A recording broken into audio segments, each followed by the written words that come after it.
Tonight on ABC News Live Prime, a decision in the case of the Menendez brothers. The Menendez brothers pleading for parole after more than 3 decades in prison. Matt Gutman is in San Diego where the brothers are being held.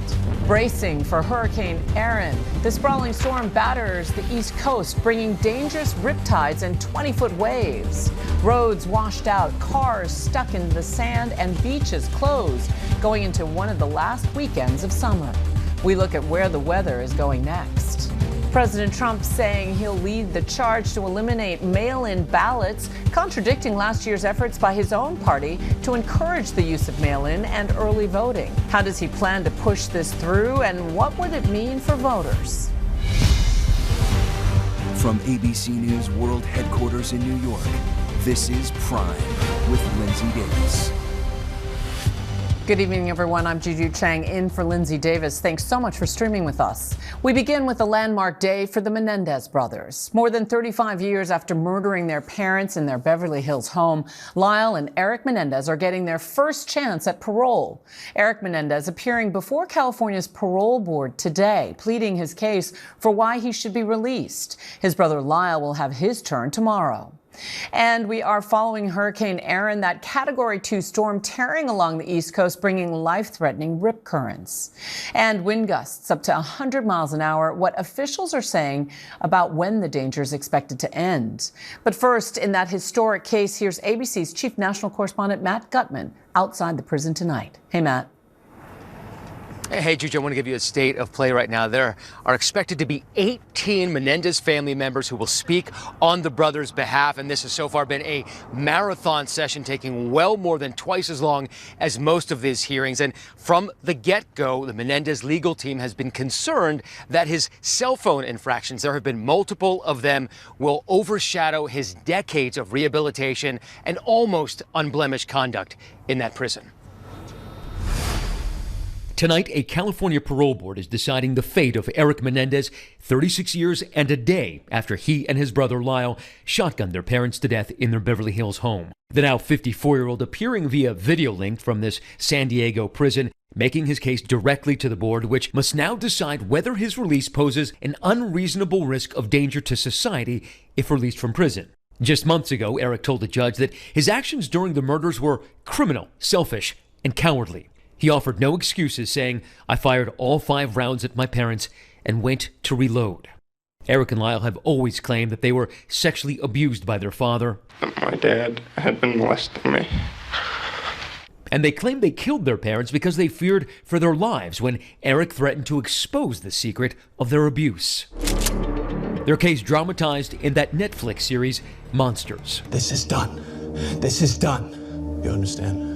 The Menendez family, voices for both the brothers and the victims, gets the final word today before the parole board. About a dozen family members expected to speak on the brothers' behalf. We spoke to them in April. They are truly, deeply sorry for what they did. They are filled with remorse over what they did. The family's matriarch, Kitty's sister Joan, and Jose's sister Terry say they've suffered long enough. You've held your silence for 35 years? It's a whole branch of my family erased. The ones that are gone and the ones that are still paying for it, which were kids. The family tells ABC News tonight that the brothers have taken full accountability, saying they have built a meaningful life defined by purpose and service.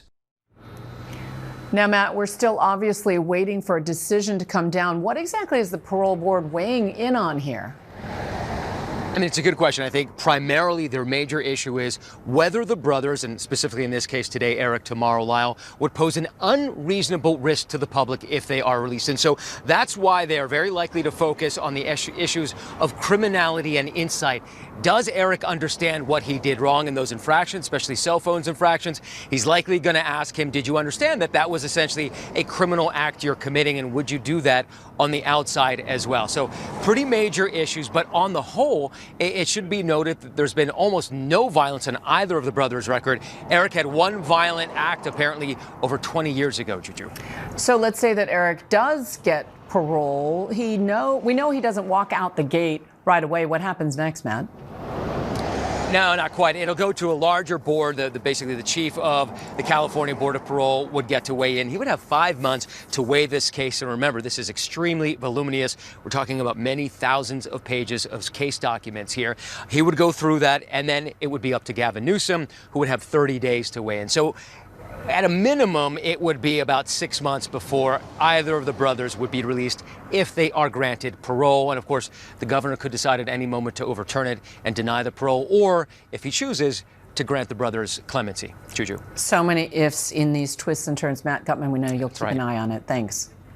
So let's bring in attorney and ABC News contributor Bernardo Villalona. We know that today's hearing lasted hours longer, twice as long, he said, than expected. Catch us up on what could be next for Eric Menendez. Yeah, so today is a very important hearing. You have to think that this is the first time ever that Eric Menendez even has the chance of appearing before a parole hearing, because you have to think that they were granted originally life without the possibility of parole. So this parole board has a very heavy decision to make, because how do you calculate whether a person poses an unreasonable risk of danger to the community? There's no scientific measure of doing that. However, a risk assessment was done on both of the brothers. And that risk assessment that was done determined that both of the brothers present a moderate risk, an unreasonable risk of harm to others if they were to be released. There's low, there's medium, there's high, and they presented a moderate one. So I think the parole board is going to weigh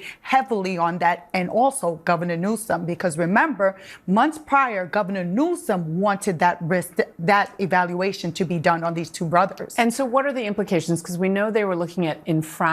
What's the criteria that the parole board is looking at? Yeah, so you got to think, when you're talking about infractions, you're talking about these brothers possibly breaking the rules inside of the jail, inside of the state prison, and these rules have to be followed. And one of the major infractions that Eric Menendez had is that he had a contraband with him. He had a cell phone. He could have been charged criminally with that. So that's a huge issue, because when the parole board is looking to see, will you commit a crime when you're if you were to release you, hey, you can't even follow the rules inside of the prison, so why should we take a chance and allow you to be released into the public?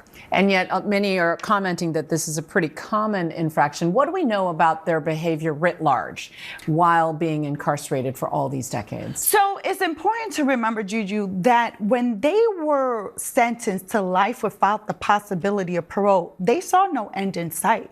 So even knowing that they were going to die in prison, they still took actions in terms of bettering themselves, in terms of education, in terms of service within the prison, in terms of helping other inmates inside of the prison. In fact, some of the correction officers have even spoken up on their behalf. And all of that does also play a role in the determination by this parole board to see, have they changed? Have they become a new person? Are they rehabilitated in the sense that they've served their time and they deserve to be released into the public? The so-called good behavior evaluation. Yes. Exactly. So let's switch gears back to the Sean Diddy Combs trial, which we know you covered every inch of, right? Yes. And we know that he's due to be sentenced on October 3rd, right? And yet after he was convicted of those two charges related to prostitution, Combs has asked to be either acquitted or granted a new trial. What do you make of that? Oh, that's a very common motion. There's nothing out of the ordinary. In fact, in every case, pretty much 99% of cases, even if a person is convicted of the lesser of the included offenses, meaning the lesser charge,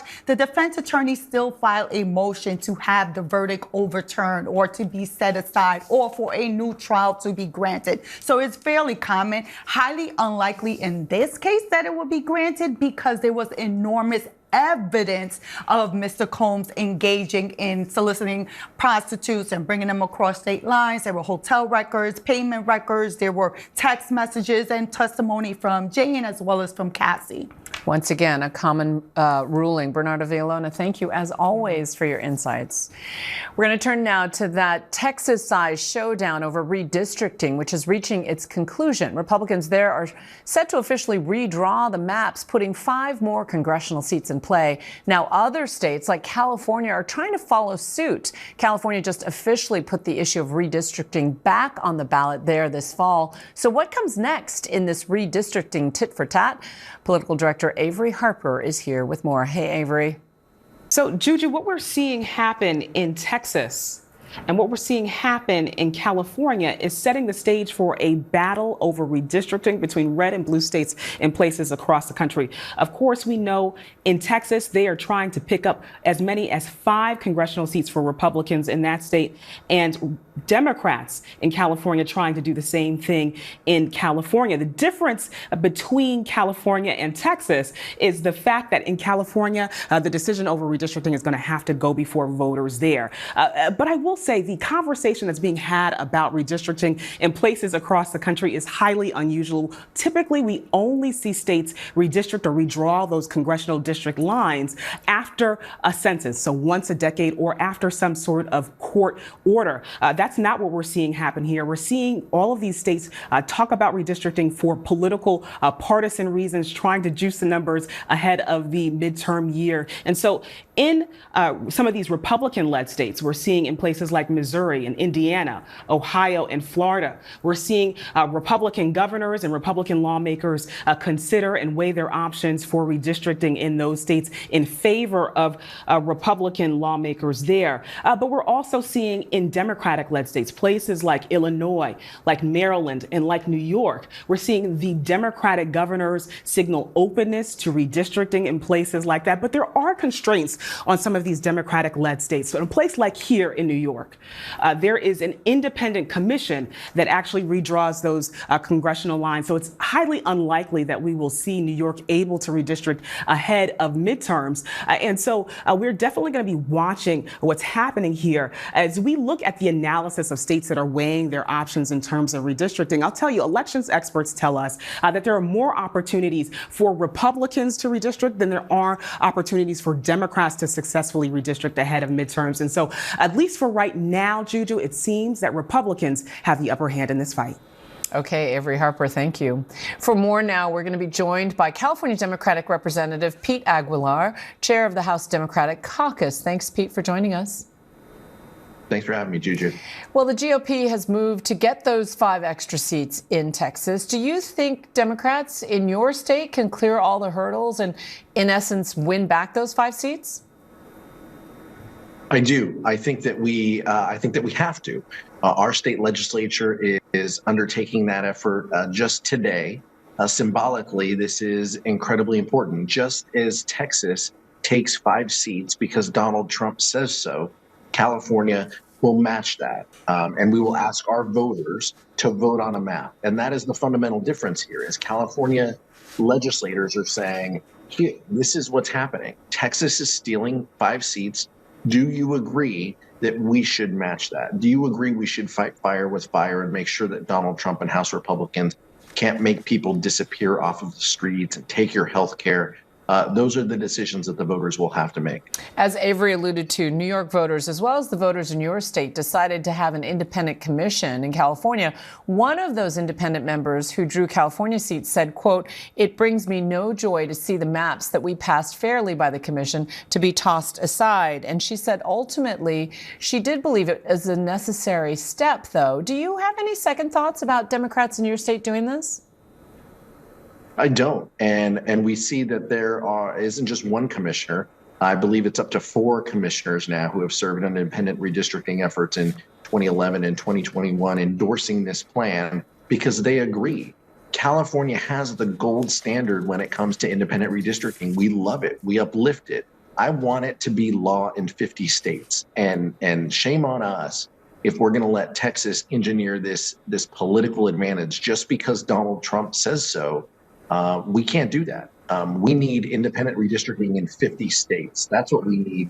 And we will work, House Democrats will work to make that a policy if we're given an opportunity to lead. But we can't just run off of the playing field and run away from this fight. Is it disenfranchising voters in California just as they're being disenfranchised in Texas, arguably? No, not at all. We fundamentally drew different maps. In Texas, they don't respect the Voting Rights Act. In Texas, they took Latino districts and chopped them in half.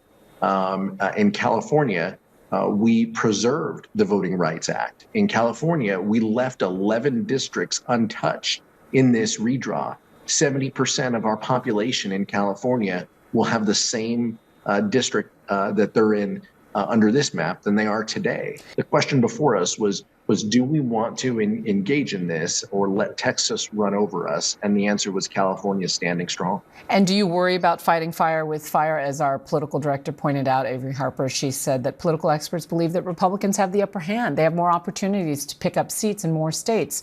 Does that concern you? Sure, but under that own analysis, if California didn't do anything, then we would wake up in January and be 13 seats negative from where we are today. Keep in mind, Republicans started this a couple years ago in North Carolina.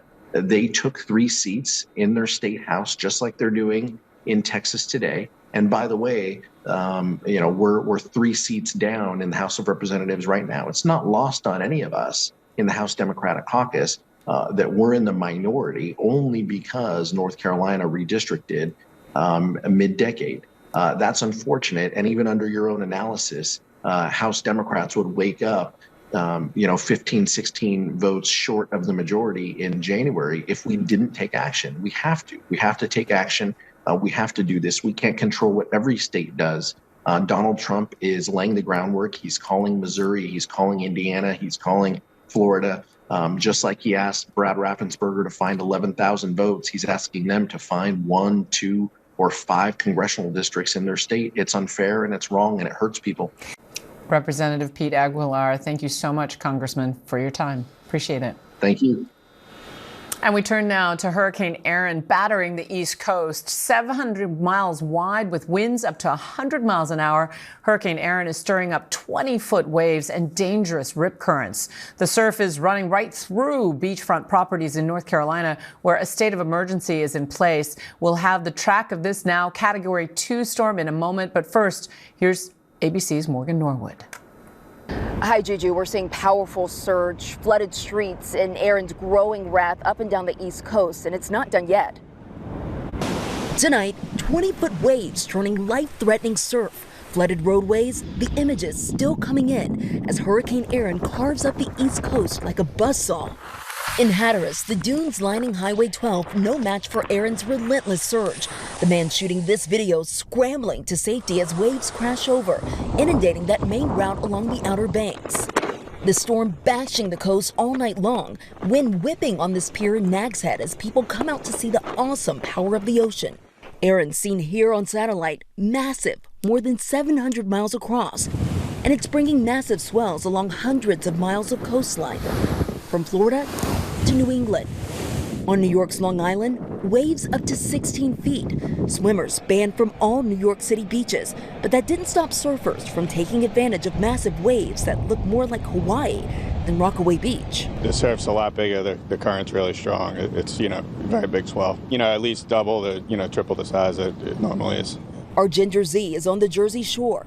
Here in Manasquan, down the shore in New Jersey, the sea foam is kicking. We're getting sandblasted. The waves easily 8 to 10 feet. But by tonight, it will be even closer. The big bulldoze of water toward the shore. And that's why the concern for homes there without any dune in front of them. New Jersey's governor declaring a state of emergency for all 21 counties. And Morgan Norwood joins us now from the Rockaways along New York. Morgan, how are things looking there? Well, Juju, I can tell you we're certainly starting to feel it. The winds, of course, are whipping, but the waves are the big story. The massive waves, you can see them crashing along the shore here, at times even hitting that lifeguard stand right behind me. And look, Juju, it's not over. We know as high tide approaches, these waves could swell up to 16 feet. For perspective, that's as tall as a 2-story house. Of course, the beach is closed again today, but also tomorrow, Juju. We know you'll keep an eye on it. Morgan Norwood, thank you. So let's get right to meteorologist Danny Beckstrom from our New York partner station, WABC. Danny, time this one out for us.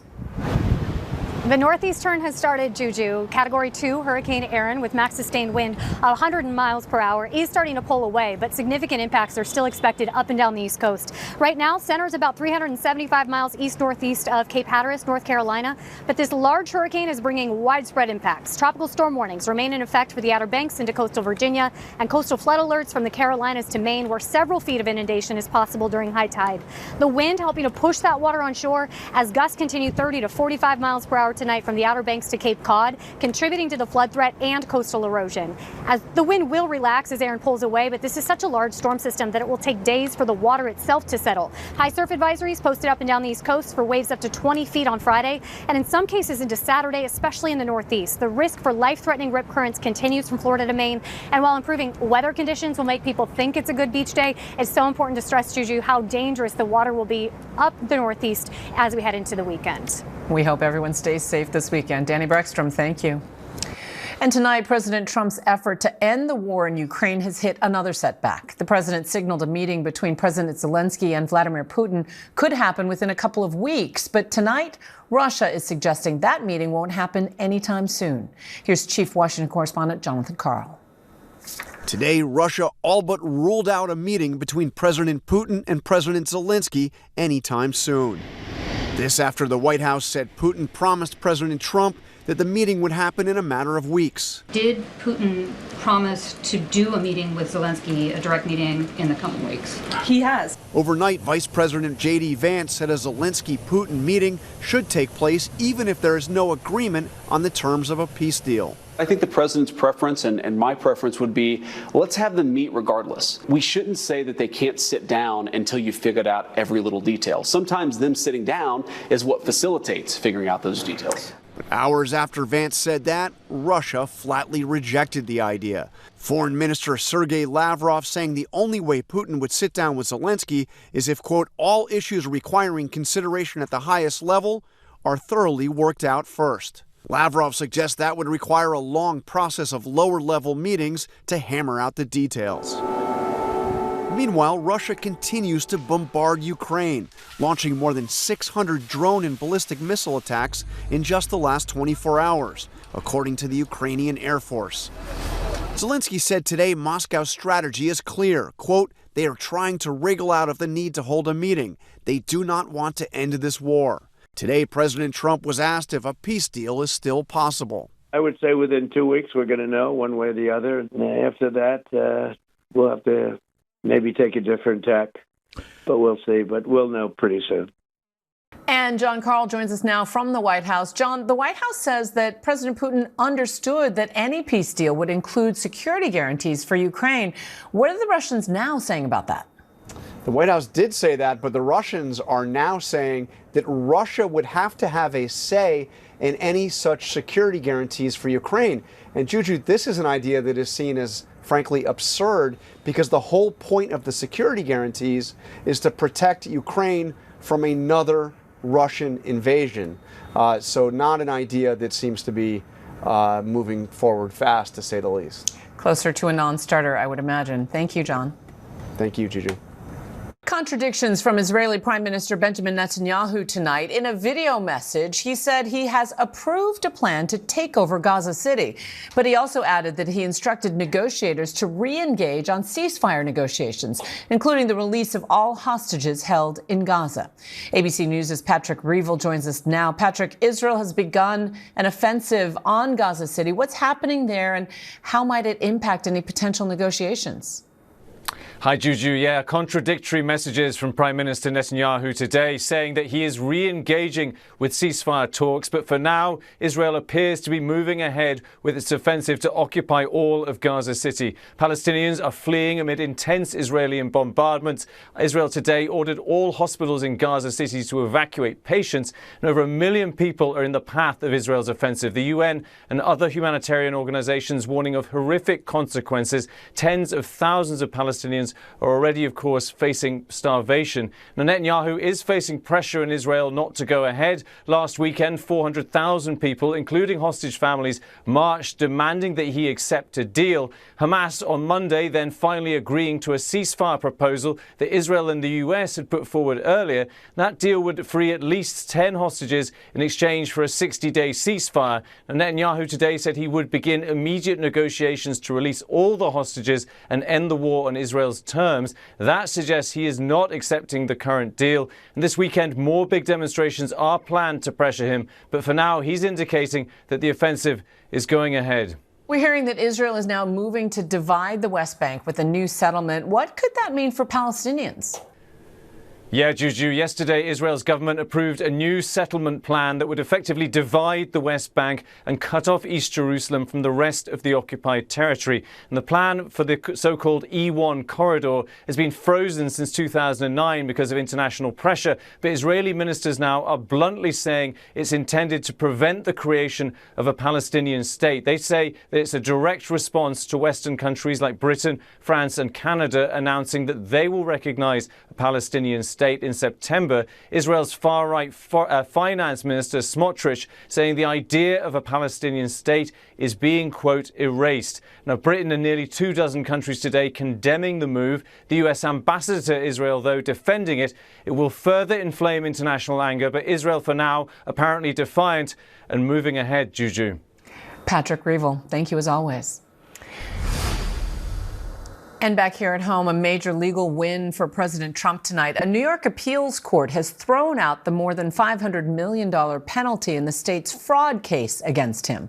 The court let the conviction stand, but called the penalty excessive. Trump is calling the ruling a total victory. It comes more than a year after he, his eldest sons, and his company were found liable for inflating the value of his real estate holdings.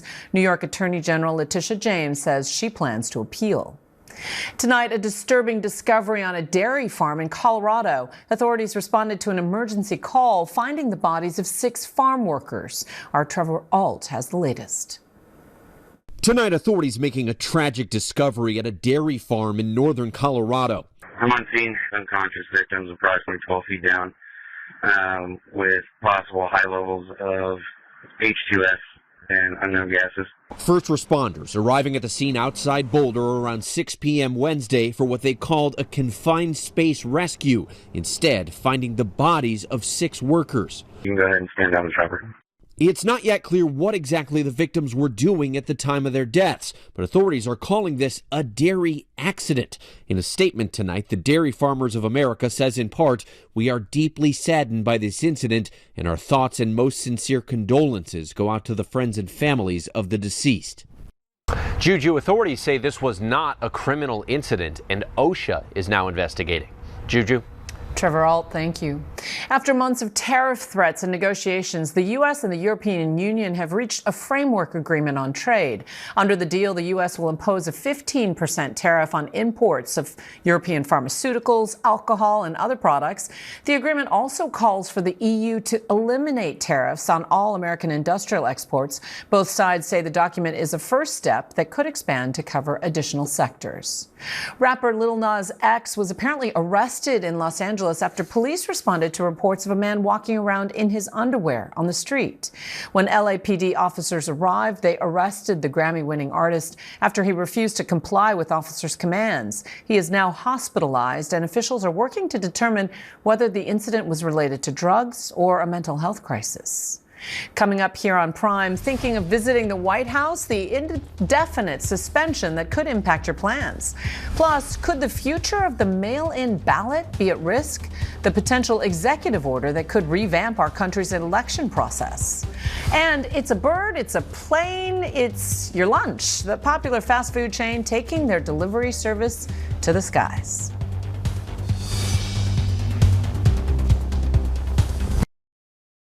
All this week in interviews, press conferences, and on social media, President Trump has been calling on Republicans to help him lead a movement to end mail-in voting. He has long rallied against the practice, saying it contributed to his loss in 2020, though no widespread fraud was ever found.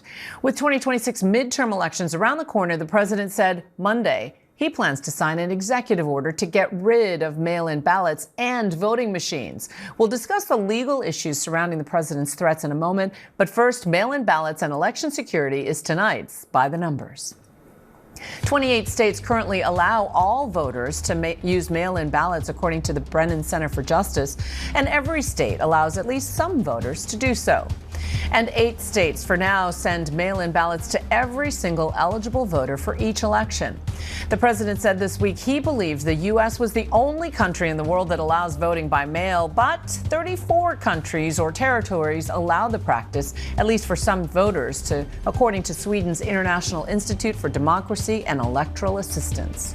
An investigation by the Associated Press found fewer than 475 cases of voter fraud in 6 battleground states during the 2020 presidential election. Nonetheless, 147 GOP lawmakers voted to overturn those election results.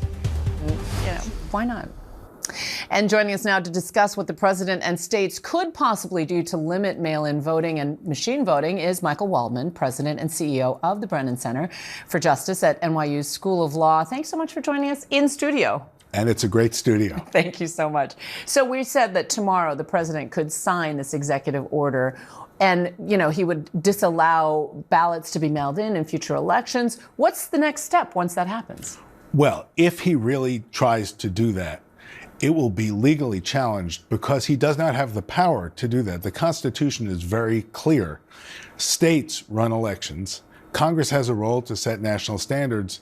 And under the law and the Constitution, presidents have no role, and certainly not the ability to sort of seize control of the machinery of elections.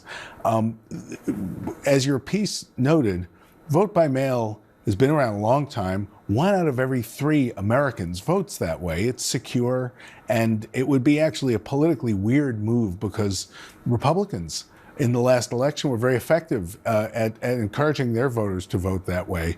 But this is part of a larger move that we see where President Trump and his administration, in a very much, I think, unprecedented way, are trying to intervene in the election to undermine confidence in advance. And he's also saying that he's going to try to get Republican governors to go along to help block some of these mail-in measures. Is that a viable path? Well, it's possible that you could see states try to pass laws doing that, although they've pulled back from that particular thing because so many voters like it. But that it is right that voting laws should be made by legislatures, not by presidential edict. And so much of this stuff is just things he does not have the power to do. It's an attempt, as he said, when he announced that he was going to try to do this executive order. He said, well, Vladimir Putin told me very proudly that you can't have honest elections unless you have mail-in voting, if you have mail-in voting. Now, I think it's kind of astonishing to cite Vladimir Putin as an expert on honest elections. But he also said that the states are merely, quote, agents for the president in counting the votes. Again, that's not what the Constitution says. And clearly under the category of undermining confidence, mail-in voting has been a subject of a lot of disinformation and misinformation. How does that play into what this executive order might look like? Well, so much of this, I suspect, is part of trying to sort of kick up dust and stir up doubts about the election, because it's going to be an important election. The midterm elections next year will determine who controls Congress and many, many other offices. And it could all be part of trying to undermine that public trust to make it easier to try to push people to overturn results. And we see a lot of other things the federal government is now doing along the same lines. And give us a sense, we know that the Brennan Center documents how states implement election security. Describe some of those measures. There's good news here. American elections are safe and secure, and think about it, they've had a lot of pressure. COVID, threats of violence, disinformation, but election officials from both parties really stepped up. They work with law enforcement, with police and others, and there are all different kinds of ways of checking to make sure that people really have the right to vote, that only citizens are on the rolls, that elections are secure. And in fact, when people have looked at the actual results, these myths vanish in the air. And we know that local election officials take their jobs very seriously. Michael Waldman, thank you. Thank you. Author of Supermajority, a big fan. Thank you so much. Coming up, heart-pounding moments caught on surveillance cameras show a front-end loader barreling through an intersection, how it finally came to a stop. And sports lovers, it's the dawn of a new day. ABC News sits down with the chairman of ESPN to talk about all the changes coming to how we watch the sports we love.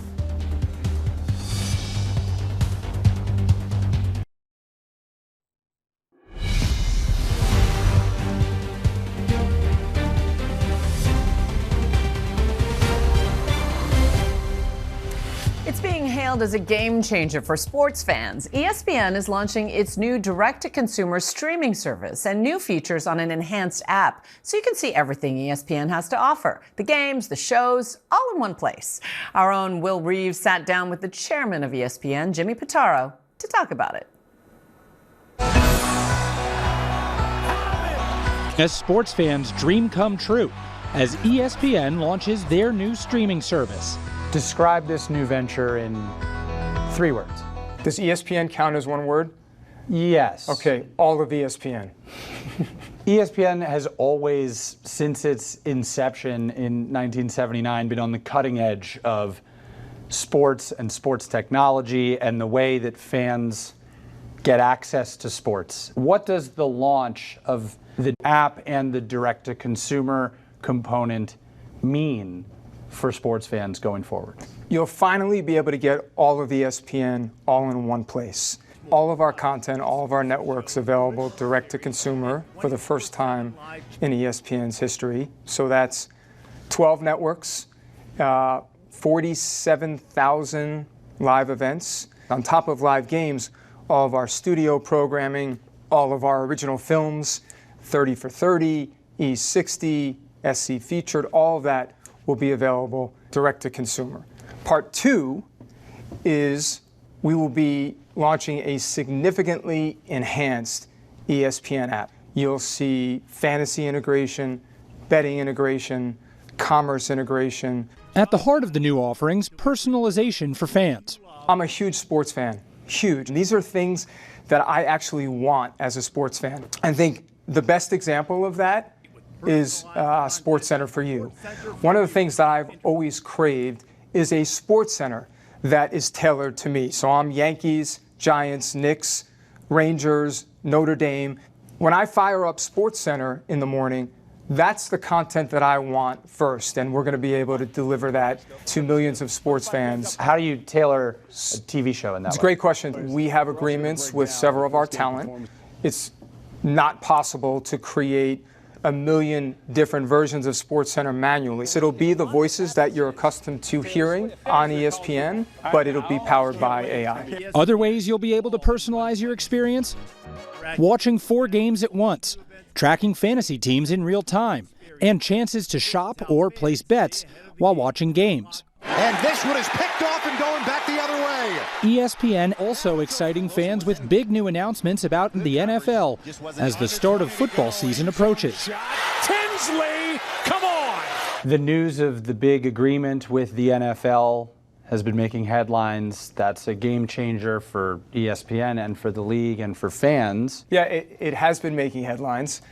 Even my parents were aware. In fact, what is really exciting to me about that is our ability to include NFL Network in our ESPN direct-to-consumer offering. We'll launch with 12 networks as a part of ESPN direct-to-consumer. Once the deal closes, we will add a 13th network, which will be NFL Network. We will also be acquiring traditional linear rights to their very popular whip-around show called NFL Red Zone. And the Lions have their hearts broken yet again. We will be acquiring the Red Zone brand. So with that, we will have the opportunity to potentially expand Red Zone to other sports, other leagues. And then fantasy is a huge part of our business, NFL fantasy. And so our fantasy product will merge with their fantasy product, and we will become the official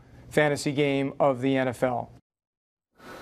Incredible. Will Reeve, thank you. And if you are already a paid TV subscriber to ESPN, you don't have to change anything. All the new features are going to be available to you within the enhanced app as a paid TV subscriber. And of course, we should note that Disney is the parent company of both ABC and ESPN. And coming up here on Prime, the White House is shutting its doors to the public, why visitors are on the outs, and just how long tours will be off the table. And you won't believe your eyes. Magician, mentalist, and performing tricks right here on ABC News Live Prime. Don't miss our conversation with the amazing Aussie Wind.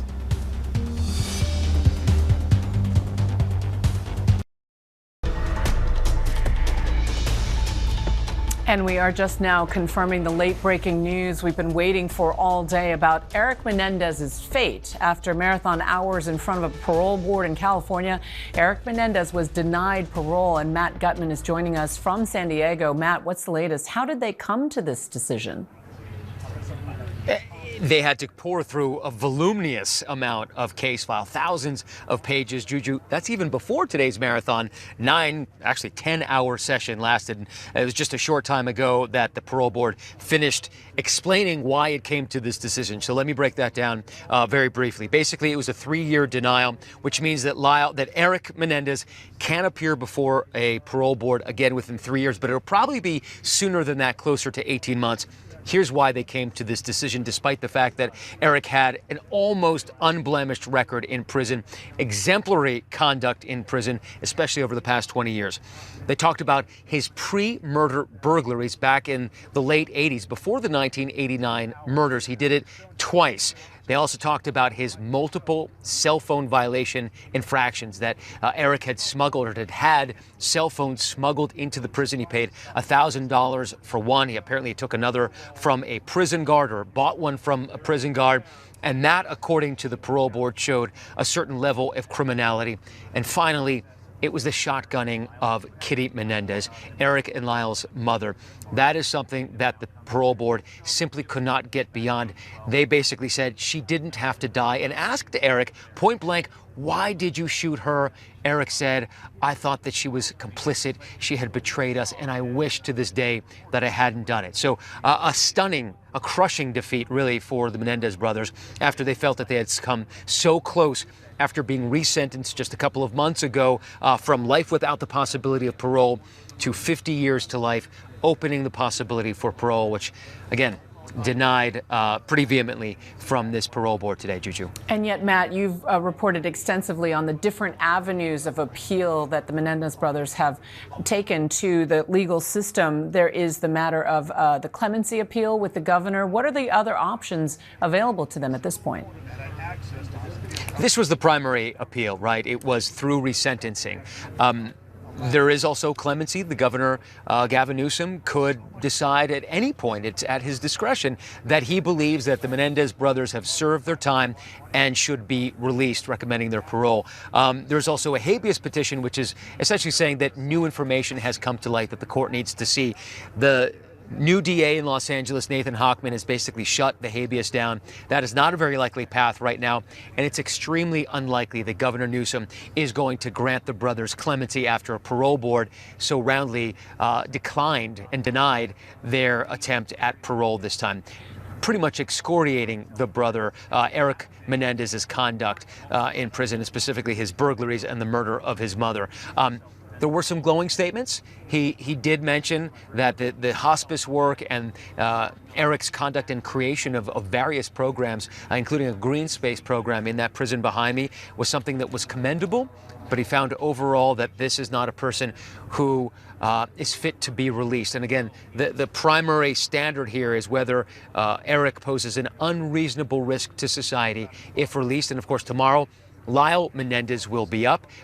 He doesn't have as many blemishes on his record, but he also doesn't have as an outstanding a record in prison as a model prisoner as Eric did. So that's up in the air as well. And again, Juju, we're more than 10 hours into this process today. Matt Gutman, thank you, as always, for your attention to detail and all this reporting. I should tell you now that we're getting statements from the family of Eric and Lyle Menendez. They're saying that while we respect the decision, today's outcome was, of course, disappointing and not what we hoped for. Our belief in Eric remains unwavering, and we know that he will take the board's recommendation in stride. His remorse, growth, and the positive impact he's had on others speak for themselves. We'll continue to stand by him and hold hope that he'll be able to return soon. They also point to tomorrow's hearing with Lyle, who will also face the similar members of the California Parole Board. And for that, let's bring in attorney and ABC News contributor Bernarda Villalona. Bernarda, we were talking earlier about how the two brothers have very different appeals, and yet they clearly are in prison for the same murder. Yes, so the parole board tomorrow, they're going to still determine whether he should be paroled. It should be considered separate and distinct from each other. Eric and Lyle are two different people. So tomorrow we may hear some of the same statements in regards to at least the victim. The family members give the same statement and the same request for him to be released, as well as the district attorney saying that they oppose any type of release. But still, you're also going to hear about who Lyle Menendez is in terms of what he's done while he's been in custody. Who is the person that he has become? Of course, what will remain the same in terms of both Eric and Lyle is the crime itself. You can't change the facts of what happened. Yes, dad was shot in the back of the head and mom was shot point blank in the face. And that was so gruesome. And this decision did not surprise you? No, it didn't surprise me at all. I wasn't surprised because when you're determining whether someone should be released into society, especially when you're talking about two murders. I used to be a homicide prosecutor, so I argued these parole hearings and wrote letters requesting that the parole board denied a person being released. You take into account the crime, like how gruesome it was. You take into account public safety. You take into account the victims and the victims' family. So while the family, yes, wanted them to be released, as the district attorney and also the parole board, they are representing the interests of the public. So while the victim's family may say, no, I forgive them and they should be released, they're talking about the broader good. They have to take into account the public safety. And yet you know that the victim's family, in an unusual turn, is very supportive of their release and have been talking passionately. They testified for hours today in front of the parole board in California. How do you think that might affect the way their appeals go into the future? Because there is so much public appeal and public scrutiny on this particular case. So, of course, in terms of tomorrow, we're going to see a lot of the same. But in terms of what's going to happen in the future, yes, the attorneys for both Eric and Lyle can appeal. And again, there's no decision for Lyle, but for Eric can appeal to the full board to determine whether there was an issue as to facts in terms of the hearings. But I don't see that there's going to be any change. Governor Newsom, yes, he can say, you know what, I reject the parole board's recommendation and I'm going to have them actually released. Highly unlikely, especially since we've seen a pattern of the past of people that have been serving sentences for homicides where Governor Newsom has rejected them being released despite the parole board recommending release. So you have seen that. But in terms of what will happen, what's left for them, they still have the habeas corpus